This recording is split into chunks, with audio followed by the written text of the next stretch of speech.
मध्य प्रदेश में एक मुख्यमंत्री हुए थे बाबूलाल गौर।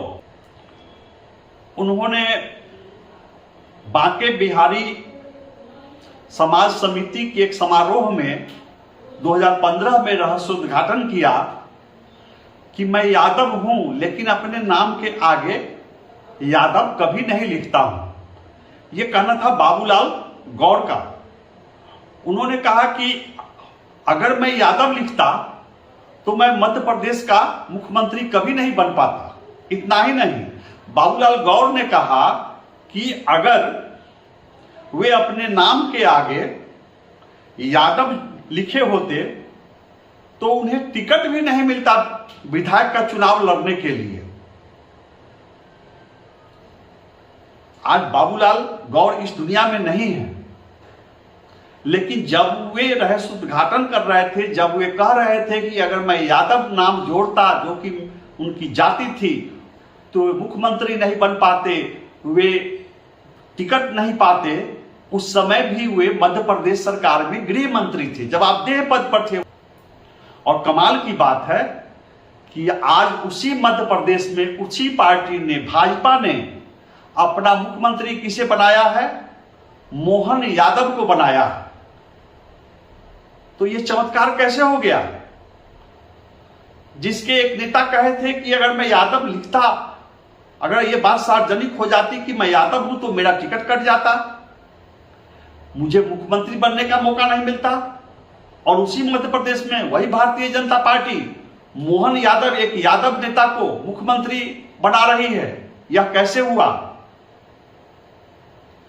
नमस्कार, मैं हूं विभेश त्रिवेदी और आप देखना शुरू कर चुके हैं जनता चौक लाइव। आज मैं आपके लिए बहुत ही रोचक जानकारियां लेकर आया हूं। जी हां, आज मैं आपको बताऊंगा कि प्रधानमंत्री नरेंद्र मोदी किसी राज्य में किसी नेता का चयन मुख्यमंत्री के रूप में किस आधार पर करते हैं, उनका पैमाना क्या होता है, वे किन समीकरणों को ध्यान में रख करके मुख्यमंत्री का चयन करते हैं। अभी ये बात चल रही है कि नरेंद्र मोदी ने राजस्थान में भजनलाल शर्मा को किस आधार पर मुख्यमंत्री बनाया, उन्होंने वसुंधरा राजे सिंधिया को क्यों नहीं बनाया, नरेंद्र मोदी ने दिया कुमारी को मुख्यमंत्री क्यों नहीं बनाया। आज इस बात की भी व्याख्या हो रही है, बड़ी चर्चा है कि व्यापक जनाधार वाले और खासकर महिलाओं में, ओबीसी में, मध्य प्रदेश के लोगों में काफी लोकप्रिय रहे शिवराज सिंह चौहान, उनको क्यों नहीं मुख्यमंत्री बनाया गया। छत्तीसगढ़ में रमन सिंह को मुख्यमंत्री क्यों नहीं बनाया गया। तो हम आज उस पर चर्चा करने आए हैं कि जब नरेंद्र मोदी किसी राज्य में मुख्यमंत्री का चयन कर रहे होते हैं तो किन किन बिंदुओं पर गौर करते हैं। और मेरी खोजबीन में जो जानकारियां उभर कर सामने आई है वे रोचक है। आपको पता है कि मध्य प्रदेश में लाडली बहन योजना महिलाओं के सिर चढ़कर बोल रही थी, और जब 64 वर्षीय शिवराज सिंह चौहान को फिर से मुख्यमंत्री नहीं बनाने का निर्णय लिया गया, जब उनकी जगह पर मोहन यादव को मुख्यमंत्री पद की शपथ दिलाई गई, तो मध्य प्रदेश की महिलाएं फूट फूट कर रोने लगी। तो आखिर नरेंद्र मोदी ने शिवराज सिंह चौहान के नाम से परहेज क्यों किया? ओबीसी समाज के थे शिवराज सिंह चौहान, जिनको बनाया गया है वे भी ओबीसी से हैं, मोहन यादव जी। लेकिन पैमाना क्या था? आप गौर करेंगे, नरेंद्र मोदी मुख्यमंत्रियों के चयन में परंपरागत मान्यताओं को तोड़ते हैं, मिथक को तोड़ते हैं। नरेंद्र मोदी सबसे पहले इस मिथक को तोड़ते हैं कि जिस राज्य में एक जाति विशेष का दबदबा होता है, जिन दो चार जातियों का सियासी दबदबा होता है, प्रायः नरेंद्र मोदी की कोशिश होती है कि उस जाति से मुख्यमंत्री नहीं बनाया जाए। क्या नरेंद्र मोदी वास्तव में ब्राह्मण विरोधी हैं? क्या नरेंद्र मोदी राजपूत विरोधी हैं? क्या वे जाट को पसंद नहीं करते हैं, मीना को पसंद नहीं करते हैं, गुर्जर को पसंद नहीं करते हैं? नहीं, उनके कुछ पैमाने हैं, उनकी कुछ रणनीति है। यही वजह है कि जब उत्तर प्रदेश में मार्च 2017 में मुख्यमंत्री का चयन होने वाला था, कई प्रबल दावेदार थे। आपको पता है कि उत्तर प्रदेश में ब्राह्मण जाति का सियासी दबदबा रहा है, उत्तर प्रदेश में राजपूत जाति का दबदबा रहा है। लेकिन नरेंद्र मोदी किसे चाहते थे मुख्यमंत्री बनाना? नरेंद्र मोदी मनोज सिन्हा को मुख्यमंत्री बनाना चाहते थे। वहां दावेदार केशव प्रसाद मौर्य भी थे, वे चाह रहे थे मुख्यमंत्री बनना। नरेंद्र मोदी योगी आदित्यनाथ को भी नहीं चाह रहे थे, और जिस मनोज सिन्हा जी को मुख्यमंत्री बनाना चाह रहे थे वे भूमिहार जाति के हैं, और उत्तर प्रदेश में सियासत में भूमिहार जाति का वो दबदबा नहीं है जितना दबदबा राजपूत या ब्राह्मण का है। नरेंद्र मोदी की नीति होती है कि अगर किसी राज्य में दो तीन जातियां मुख्यमंत्री पद की प्रबल दावेदार हैं, उनमें से किसी एक जाति को अगर मुख्यमंत्री बना दिया जाए तो दूसरी तीसरी जाति के लोग नाराज हो जाते हैं। राज्य में दूसरी तीसरी जाति के लोगों के बीच नकारात्मक संदेश जाता है। वैसी स्थिति में नरेंद्र मोदी उन दो तीन जातियों को किनारे करते हुए चौथी पांचवी किसी जाति के नेता को मुख्यमंत्री बनाते हैं, और इसी रणनीति के तहत वे मनोज सिन्हा को चाह रहे थे। एक और लाभ था, प्रधानमंत्री बनारस से संसदीय चुनाव जीतते हैं, मनोज सिन्हा जी को मुख्यमंत्री बनाया जाना उनके संसदीय क्षेत्र और पूर्वी यूपी के लिए अनुकूल हो सकता था। लेकिन उस समय नरेंद्र मोदी ज्यादा पुराने नहीं हुए थे। कहा जाता है कि योगी आदित्यनाथ के नाम पर संघ ने वीटो का प्रयोग किया। योगी आदित्यनाथ संघ की पसंद थे। यही वजह है कि लखनऊ में शपथ ग्रहण से पहले, विधायक दल का नेता चुने जाने से पहले मनोज सिन्हा बनारस पहुंच गए थे बाबा विश्वनाथ के मंदिर में पूजा अर्चना के लिए। अंतिम समय में मनोज सिन्हा की जगह पर योगी आदित्यनाथ को विधायक दल का नेता चुना गया। अगर नरेंद्र मोदी की बात चली होती तो वहां पर योगी आदित्यनाथ नहीं बनाए गए होते, कोई ब्राह्मण नहीं बनाए गए होते। अंतिम समय में योगी आदित्यनाथ को मुख्यमंत्री बनाया गया। केशव प्रसाद मौर्य डिप्टी सीएम बना गए, जो उस समय प्रदेश भाजपा के अध्यक्ष हुआ करते थे, और एक और ब्राह्मण डिप्टी सीएम बनाए गए। बात सिर्फ यूपी की नहीं है, आपको याद होगा हरियाणा की राजनीति में जाट समाज का, जाट समुदाय का सियासी दबदबा है। लेकिन जब भाजपा को हरियाणा में बहुमत मिली तो नरेंद्र मोदी ने मुख्यमंत्री के रूप में किसका नाम आगे किया? मनोहर लाल खट्टर। यहां भी वही नीति थी कि इस परंपरा को तोड़ा जाए कि जिस जाति की बहुलता है या जिस जाति का दबदबा है, ऐसी कोई दल में बाध्यता नहीं हो कि मुख्यमंत्री उसी जाति, उसी समाज से बनाया जाएगा। खुद नरेंद्र मोदी को देखिए, गुजरात की सियासत में, वहां की राजनीति में पटेल समुदाय का दबदबा है। और नरेंद्र मोदी जब संघ के रिकमेंडेशन से मुख्यमंत्री बनाए गए थे, वे ओबीसी समाज से हैं। जब नरेंद्र मोदी प्रधानमंत्री बनते हैं तो उन्होंने अपनी जगह पर आनंदीबेन पटेल को मुख्यमंत्री बनवाया, लेकिन आगे चलकर नरेंद्र मोदी ने फिर किसे मुख्यमंत्री बनवाया? विजय रूपानी को बनाया। जैन समाज के हैं, जबकि गुजरात में राजपूत समाज, अनुसूचित जाति, अनुसूचित जनजाति का मिलाकर वहां पर 25% वोट है, करीब 8% वोट राजपूत समाज का है, करीब 15% वोट पटेल समाज का बताया जाता है। लेकिन इन जातियों के बजाय इन जातियों की दावेदारी को थोड़ा खिसकाते हुए, साइड करते हुए नरेंद्र मोदी ने विजय रूपानी को मुख्यमंत्री बनाया, जो जैन समाज के हैं।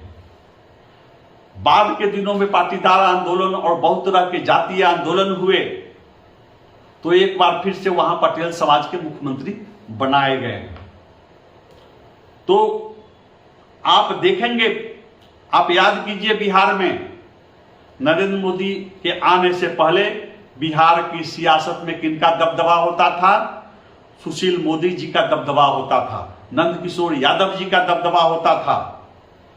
लेकिन जब विरोधी दल का नेता चुनने का समय आया तो किसका नाम आगे किया गया?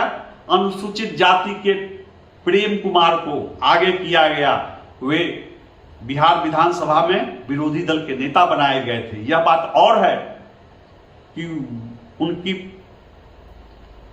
मौजूदगी भाजपा को कुछ खास नहीं दिला पाई। विरोधी दल के नेता के रूप में प्रेम कुमार सफल पारी नहीं खेल पाए। और जब बाद में नीतीश कुमार के साथ एनडीए की सरकार बनी तो फिर उन्होंने एक प्रयोग किया जिसकी कोई कल्पना नहीं की गई थी।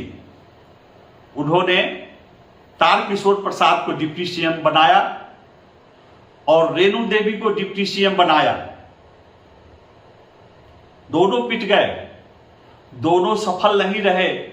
डिप्टी सीएम के रूप में भाजपा को इन दोनों की तैनाती से कुछ खास लाभ नहीं हुआ। लेकिन नरेंद्र मोदी नए प्रयोग करना जानते हैं और नए प्रयोग करते रहे हैं। तो नरेंद्र मोदी 2-3 काम करते हैं। पहला काम करते हैं, जो स्थापित बड़े नेता हैं उनकी जगह पर नया नेतृत्व लाते हैं। किसी को शक्ति का बड़ा केंद्र नहीं बनने देना चाहते नरेंद्र मोदी। नरेंद्र मोदी नहीं चाहते हैं कि कांग्रेस के तरह भाजपा में भी कोई अशोक गहलोत खड़ा हो जाए तनकर और नेतृत्व को चुनौती दे, नेतृत्व के फरमान को चुनौती दे। नरेंद्र मोदी यह भी नहीं चाहते कि कांग्रेस की तरह कोई कैप्टन अमरिंदर सिंह, कोई नवजोत सिंह सिद्धू भाजपा नेतृत्व को, दिल्ली दरबार को चुनौती दे। इसलिए हर समय ऐसे व्यक्ति को राज्यों में बागडोर दिया जाता है जिनके पीछे उस व्यक्ति का कोई बड़ा जनाधार, पहले से कोई बहुत बड़ी लोकप्रियता नहीं होती है। वे परफॉर्मेंस के आधार पर आगे अच्छा काम कर लें, लेकिन ऐसे मुख्यमंत्री दिल्ली को चुनौती देने की स्थिति में नहीं होते हैं। शिवराज सिंह चौहान 64 वर्ष के हैं, लंबे समय तक मध्य प्रदेश के मुख्यमंत्री रहे हैं। अगर इस बार भी वो मुख्यमंत्री बन जाते मध्य प्रदेश के तो उनका कद बढ़ता। आप याद रखिए कि गुजरात में लंबे समय तक मुख्यमंत्री रहकर ही नरेंद्र मोदी प्रधानमंत्री पद के दावेदार बन गए। शिवराज सिंह चौहान अगर इस बार भी मध्य प्रदेश में मुख्यमंत्री बनते तो उनका कद और बढ़ जाता और नरेंद्र मोदी किंग मेकर नहीं कहलाते। अब जिन्हें बनाया गया है, मैं मध्य प्रदेश की बात कर रहा हूं, मोहन यादव, तो पूरा देश जान रहा है कि मोहन यादव को मुख्यमंत्री किसने बनवाया है? नरेंद्र मोदी ने बनवाया। और फिर आइए, वहां 2 उप मुख्यमंत्री बनाए गए हैं, राजेंद्र शुक्ल और जगदीश देवड़ा दलित हैं। राजेंद्र शुक्ल ब्राह्मण हैं, डिप्टी सीएम बनाए गए हैं, और जगदीश देवड़ा दलित हैं। जब उत्तर प्रदेश में ब्राह्मण को मुख्यमंत्री नहीं बनाया गया था तो कहा जा रहा था कि नरेंद्र मोदी ब्राह्मण विरोधी हैं। उत्तर प्रदेश के ब्राह्मणों को बहुत मलाल था कि राजपूत मुख्यमंत्री बनाए गए हैं, लेकिन आज आप गौर कीजिए, ब्राह्मण मुख्यमंत्री कहां बनाए गए हैं? राजस्थान में, जहां ब्राह्मण नेतृत्व की दावेदारी कमजोर है। राजपूत नेतृत्व के सामने मीना, गुर्जर, जाट, इन जातियों की दावेदारी अधिक मजबूत मानी जाती है राजस्थान में। लेकिन खतरा वहां था कि अगर जाट, गुर्जर, मीना, राजपूत में से किसी एक जाति का मुख्यमंत्री बनाया जाता तो दूसरी जाति के लोग नाराज होते, तीसरी जाति के लोग नाराज होते। और नरेंद्र मोदी सतर्क थे। वसुंधरा राजे सिंधिया की मदद ली गई चुनाव में और उनके पास बहुमत भी दिखाई दे रहा था। लेकिन फिर मैं कहता हूं कि अगर वसुंधरा राजे सिंधिया मुख्यमंत्री बनती तो नरेंद्र मोदी किंग मेकर नहीं कहलाते और वसुंधरा राजे सिंधिया का कद एक बार और बढ़ जाता। पहले भी वे केंद्रीय नेतृत्व की आंखों में आंखें डालकर बात करती रही हैं। तो नरेंद्र मोदी नहीं चाहते थे कि वसुंधरा राजे को फिर से ताकत दी जाए। आपको मैं बता दूं कि मध्य प्रदेश में भी कई विकल्प थे।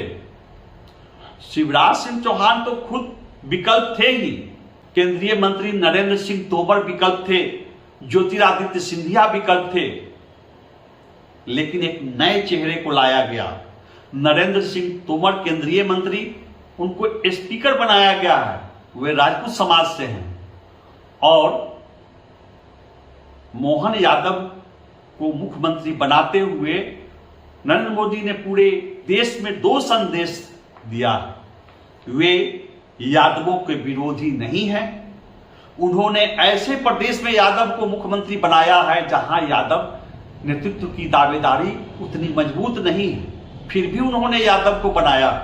इसका संदेश नरेंद्र मोदी दूसरे राज्यों को देना चाहते हैं, दूसरे राज्यों के वोटरों को देना चाहते हैं। और फिर वहां दलित जगदीश देवड़ा को बनाया गया है, दलित समुदाय को संदेश दिया गया है। और राजेंद्र शुक्ल को बनाया गया है, डिप्टी सीएम ब्राह्मण है। तो अब देश में 3 जगहों पर ब्राह्मण डिप्टी सीएम है बीजेपी के, और एक जगह राजस्थान में भजन लाल शर्मा ब्राह्मण मुख्यमंत्री हैं। तो यूपी में जो ब्राह्मणों की नाराजगी थी उसको नियंत्रित किया गया, संतुलन कायम किया गया। अब थोड़ी सी चर्चा राजस्थान पर भी हो जाए। वहां वसुंधरा राजे सिंधिया को मुख्यमंत्री नहीं बनाया गया। दिया कुमार थी, राजघराने की थी। राजस्थान की राजनीति में राजघरानों का भी दबदबा रहा है, राजपूत समुदाय का भी दबदबा रहा है। तो दिया कुमारी राजपूत समाज से हैं और राजघराने से हैं, वे भी मुख्यमंत्री पद की दावेदार थी। उनकी जगह पर किनको बनाया गया?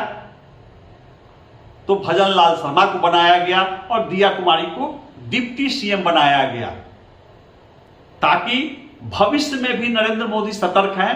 यह चुनाव से पहले ही तय था कि नरेंद्र मोदी किसी भी कीमत पर चुनाव के बाद शिवराज सिंह चौहान को मुख्यमंत्री नहीं बनाने जा रहे हैं, किसी कीमत पर वसुंधरा राजे सिंधिया को मुख्यमंत्री नहीं बनाने जा रहे हैं। लेकिन एक सतर्कता बरती गई थी। चुनाव से पहले किसी भी राज्य में मुख्यमंत्री का चेहरा सामने नहीं प्रस्तुत किया गया था।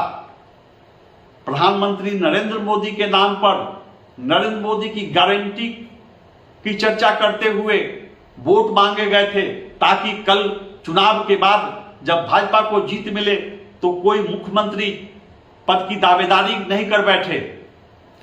लेकिन अंतिम समय में कर्नाटक के चुनाव से सबक लेते हुए चुनाव में राजस्थान में वसुंधरा राजे सिंधिया की पसंद के लोगों को भी टिकट दिया गया।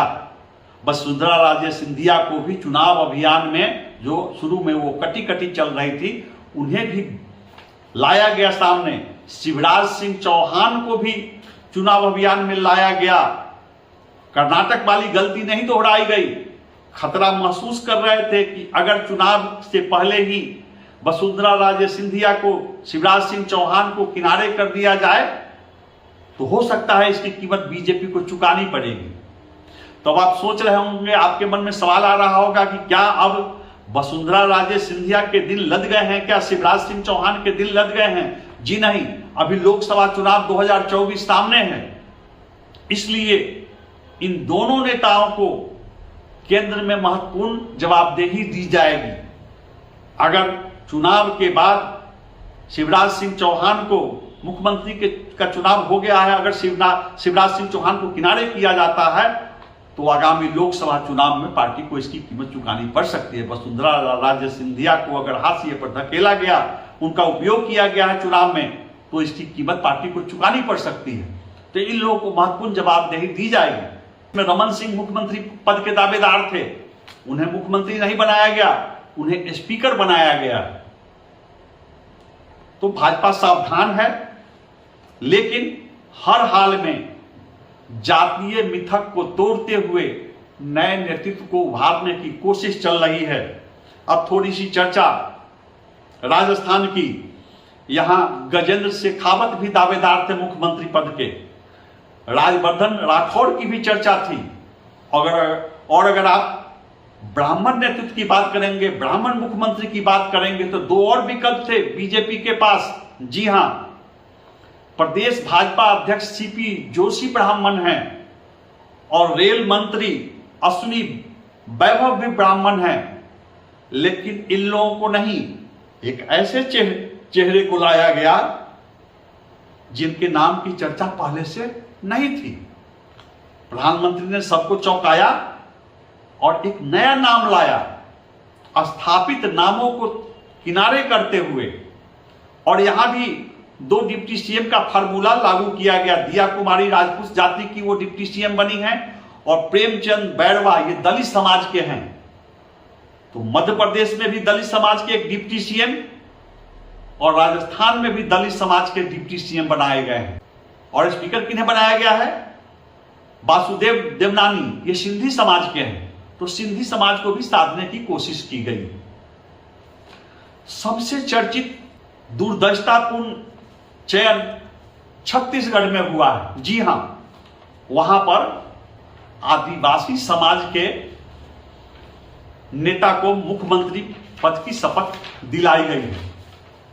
वहां विष्णुदेव साव मुख्यमंत्री बनाए गए हैं। एक से एक दावेदार थे, लेकिन जिस नाम की कोई चर्चा नहीं थी, आदिवासी समाज के विष्णुदेव साव, उनको मुख्यमंत्री बनाया गया है। ऐसा क्यों किया गया? मैं आपको बताऊं कि प्रधानमंत्री की नजर उड़ीसा पर है, प्रधानमंत्री की नजर झारखंड पर है। और एक आदिवासी नेता को छत्तीसगढ़ का मुख्यमंत्री बनाकर प्रधानमंत्री ने उड़ीसा में भी संदेश दिया है और प्रधानमंत्री ने झारखंड में भी संदेश दिया है। इससे पहले भी प्रधानमंत्री द्रौपदी मुर्मू को राष्ट्रपति बना चुके हैं। द्रौपदी मुर्मू को राष्ट्रपति बनाने के पीछे भी प्रधानमंत्री की यह रणनीति बताई जाती है। द्रौपदी मुर्मू झारखंड की राज्यपाल रह चुकी हैं, वे उड़ीसा की नेत्री हैं। तो द्रौपदी मुर्मू को राष्ट्रपति बनाए जाने का पूरे देश के आदिवासी समाज में अच्छा सकारात्मक संदेश गया। और अब जबकि विष्णुदेव साव को, आदिवासी नेता को छत्तीसगढ़ का मुख्यमंत्री बनाया गया है, तो जाहिर सी बात है प्रधानमंत्री की नजर अगले लोकसभा चुनाव पर है। और राजनीतिक समीक्षकों का कहना है कि छत्तीसगढ़ की जीत में आदिवासी समाज की बड़ी भूमिका है और आदिवासी समाज का विश्वास बनाए रखने के लिए, बल्कि और व्यापक विश्वास हासिल करने के लिए ही विष्णुदेव साव को छत्तीसगढ़ का मुख्यमंत्री बनाया गया है। यहां भी 2 डिप्टी सीएम बनाए गए हैं। एक अरुण साव ओबीसी समाज के हैं और एक विजय शर्मा, ये ब्राह्मण हैं।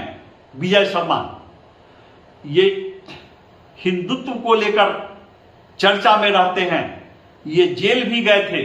कवर्धा में जब सांप्रदायिक दंगा हुआ था, तनाव फैला था, उस समय इन्हें जेल भी भेजा गया था।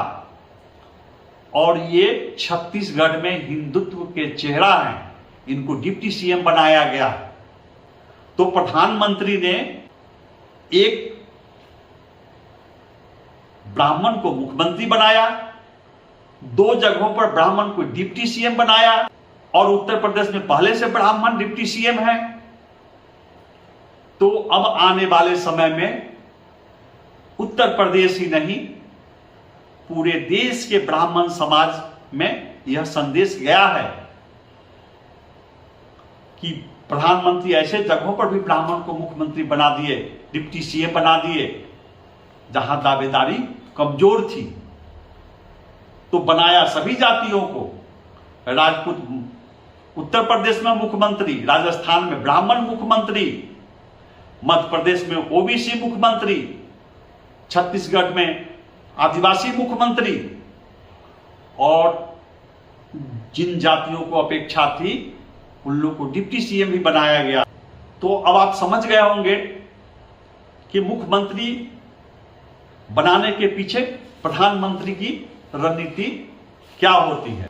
इसी रणनीति के तहत प्रधानमंत्री ने हरियाणा में, जहां जाट राजनीति का दबदबा है, वहां जाट समुदाय के नेता को मुख्यमंत्री नहीं बनाकर मनोहर लाल खट्टर को मुख्यमंत्री बनाया।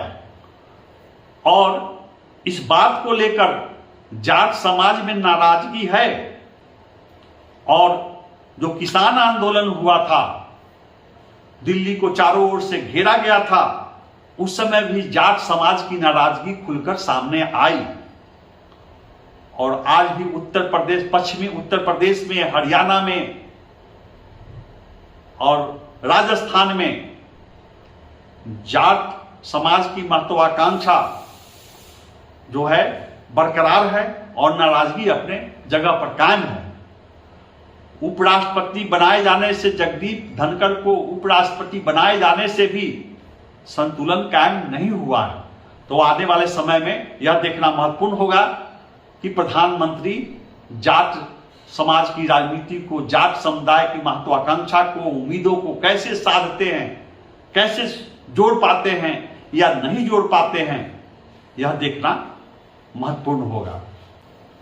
तो आपसे निवेदन है कि आप जनता चौक लाइव देखते रहिए, इसे शेयर कीजिए, इसे सब्सक्राइब कीजिए, और अपने लोगों के बीच इसे वायरल कीजिए, ताकि मेरा मनोबल बढ़े और मैं और नवीनतम खबरें, विश्लेषण, स्टोरी लेकर आपके बीच आता रहूं।